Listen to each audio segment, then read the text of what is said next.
আসসালামু আলাইকুম, সবাইকে স্বাগতম। প্রিয় শিক্ষার্থী বন্ধুরা, আজকে আমি এই যে আইসিটি বিষয়ের ডি মর্গানের উপপাদ্য দুই চলক ব্যবহার করে প্রমাণ করে দেখাতে হবে। খুব গুরুত্বপূর্ণ একটি প্রশ্ন, অনেক সময় 2 মার্কসের জন্য আসে। ডি মর্গানের উপপাদ্য প্রমাণ করে দেখাও, সত্যক সারণীর মাধ্যমে দেখাবো। আমি সত্যক সারণীর মাধ্যমে যদি আমরা প্রমাণ করতে চাই, ডি মর্গেন এই বিশেষ করে ফরাসি গণিতবিদ ডি মর্গেন দুটি উপপাদ্য প্রমাণ করেছেন বুলিয়ান অ্যালজেব্রার মাধ্যমে। বুলিয়ান অ্যালজেব্রা ব্যবহার করে প্রথম উপপাদ্য হচ্ছে এইটা, দ্বিতীয় উপপাদ্য হচ্ছে এইটা। তিনি প্রমাণ করেছেন যে যোগের পূরক সমান পূরকের গুণফল, আবার গুণের পূরক সমান আলাদা আলাদা পূরক করে তার যোগফলের সমান হয় একই চলকের। অর্থাৎ প্লাসের উপরে যদি নট থাকে, তাহলে এই নটটা ভেঙে দুই খণ্ড করা যায়।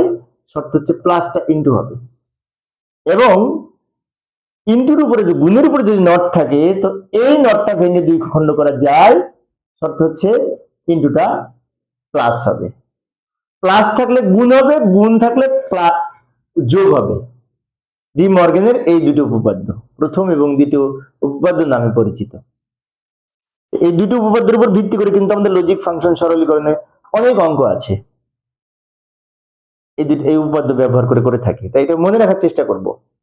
এখন আমি কি করবো, এটা প্রমাণ করে দেখাবো। এদিক থেকে আমি লিখতে লিখতে যাব, এ আছে, বি আছে, এ নট আছে, বি নট আছে, এই পর্যন্ত লিখলাম। এরপরে কি করব, এ প্লাস বি আছে, এ প্লাস বি এর উপরে নট আছে, আবার তার পাশে এটা আছে, আবার এ বি আছে, এ বির উপরে নট আছে, তার পাশে এটা আছে। অনেক সহজ। আবার বলছি, লেখার সময় কিভাবে লিখবো, 1 2 3 4 5 6 7 8 9 10টা কলাম হবে, 10টা কলাম, এবং উপর থেকে নিচের দিকে 1 2 3 4টা রো হবে। রো কিন্তু পরিবর্তন হয় না, তাই না? এখানে বিভিন্ন লজিক গেটের আমরা যখন সত্যক সারণী উপস্থাপন করি, পাশাপাশি কলাম ওই তথ্যের উপর ভিত্তি করে, অঙ্কের উপর ভিত্তি করে কম বেশি হতে পারে, বাট সারি পরিবর্তন হবে না। যদি দুইটা ইনপুট হয় এ এবং বি, তাহলে 4টা সারি হবে, 2 পাওয়ার 2 সমান 4, 4টা সারি হবে।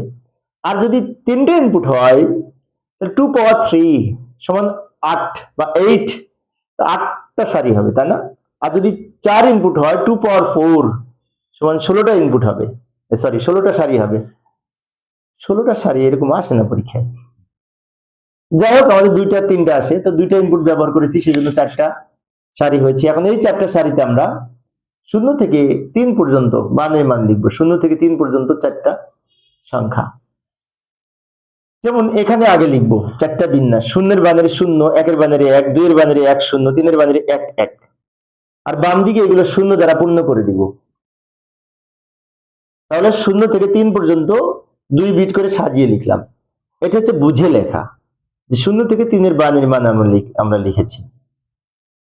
এখন আমাদের যদি মুখস্থ না থাকে, তো অন্যভাবে শিখতে হবে। সেটা কিভাবে, যে 0 থেকে 3-এর বাইনারি হয়তো আমার জানা নাই, তাহলে কিভাবে লিখবো, একটু বুঝে অন্যভাবে লিখতে পারি। সেটা হচ্ছে এদিক থেকে 1, 1-এর দ্বিগুণ 2, 2-এর দ্বিগুণ 4, এইভাবে কম্পিউটার রেজিস্টার মেনটেন করে। 1 মানে কি, একটা 0 একটা 1, একটা 0 একটা 1। 1-এর দ্বিগুণ 2 মানে 2টা 0 2টা 1। 2-এর দ্বিগুণ 4 মানে 4টা 0 4টা 1। এইভাবে আমরা ডাবল ডাবল করে লিখবো কম্পিউটার রেজিস্টার মেনটেন করে। এই হচ্ছে আমাদের 0 থেকে 3-এর বাইনারি ইনপুট। তো যাই হোক না কেন, আমরা একটু মনে রাখার চেষ্টা করবো, 2টা 0 2টা 1, একটা 0 একটা 1, এভাবে মনে রাখতে পারি। এরপরে এ নট, এ নট মানে কি, এ এর বিপরীত হবে। 0 থাকলে 1, 0 থাকলে 1, 1 থাকলে 0, 1 থাকলে 0। বি নট মানে কি, বি এর উল্টা হবে। 0 থাকলে 1, 1-এর পরিবর্তে 0, 0 থাকলে 1, 1 থাকলে 0, জাস্ট উল্টা হবে। এ প্লাস বি মানে কি, এই দুটো যোগ হবে, এ আর বি, 0 আর 0 যোগ করে 0, 0 আর 1 যোগ করে 1, 1 আর 0 যোগ করে 1, 1 আর 1 যোগ করে 1। এবার এ প্লাস বি এর উপরে নট মানে কি, এটাকে উল্টা করে ওখানে লিখবো। 0-এর পরিবর্তে 1, 1-এর পরিবর্তে 0, 1-এর পরিবর্তে 0, 1-এর পরিবর্তে 0। এবার এখানে লিখবো এ নট বি নট মানে কি এই দুটো গুণ, এটা এ নট এটা বি নট। এক আর এক গুণ করে এক, এক আর শূন্য গুণ করে শূন্য, শূন্য আর এক গুণ করে শূন্য, শূন্য আর শূন্য গুণ করে শূন্য।